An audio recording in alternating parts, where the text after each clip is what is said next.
In a faraway country in the middle of Europe, brave people are fighting the darkness so that it doesn't spread over the world. Outside Kharkiv in eastern Ukraine, investigators are still exhuming bodies. Growing outrage over the atrocities committed by Russian forces.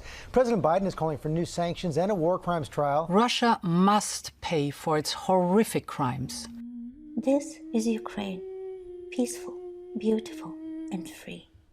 We are known for our food, songs, fiery nature, and a strong, unbreakable spirit. I was born in this very house on the 7th floor, in a city that doesn't exist anymore. Kharkiv. I'm Alessia Shevikova, a Ukrainian-Canadian journalist and the co-director of the feature-length documentary Where the Threads of Humanity Meet a Threat to Humanity. 10 months ago, I became a soldier in this war, with the storytelling as my weapon. I didn't choose to, and it didn't happen overnight. It's pain, grief, love, helplessness, and rage that pushed many of us out of our comfort zone. On the way there, we ran into a volunteer vehicle that just brought some kids. So I went up to the driver and asked, if there's anything I can do to help. And he asked me if I would be willing to evacuate people from the areas where the fighting was taking place. I said yes, and they said, well, if you're ready, you're making a trip. Yes, you get scared for so long. After constant shelling for a few days, you get used to it. And then, instead of being scared, you just get really, really angry. War is the worst evil, I think, in the world.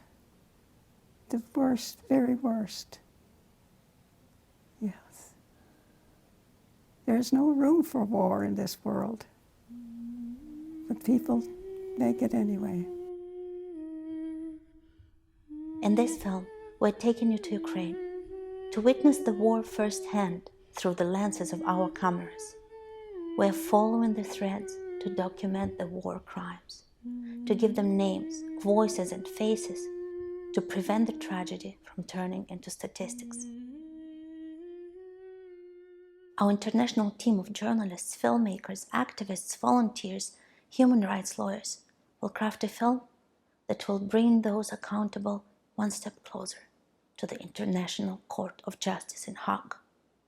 There is one thread which is common for all this conflict, which is that not a single Russian has faced justice for the atrocities which they have committed.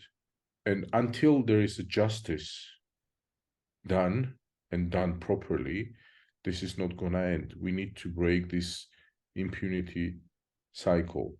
Since the beginning of the war, I've been collecting stories of volunteers, soldiers on the front lines, children, victims. My background as a Canadian filmmaker and a Ukrainian journalist gives our team a unique access to media clearances, stories, and interviews that need to be heard by mankind, so that they don't become just a number or a file on a court shelf. Humanity is at stake and has been for the past 30 years. With Russia's war crimes in Chechnya, repeating in Georgia, and again in Syria, and now in Ukraine, where we're not only fighting for our freedom, we're fighting for freedom, full stop.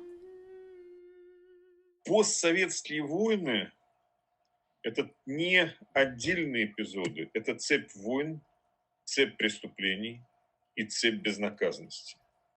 287 days of war, 855 Ukrainian children wounded, 330 missing, 443 killed, thousands of children orphaned, more than 13,000 forcefully taken to Russia without parents.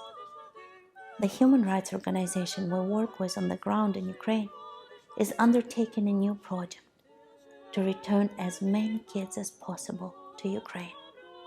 We will be there to film the effort of getting our babies home. The most difficult is the people there, the children, the very, very young children still living in those destroyed cities, lining up with their parents for food or water, and to see them still happy somehow, you know, in the times of war, in the middle of a completely bombed out city, still trying to live a childhood, have fun, you know. They don't see it the way it is, you know, war.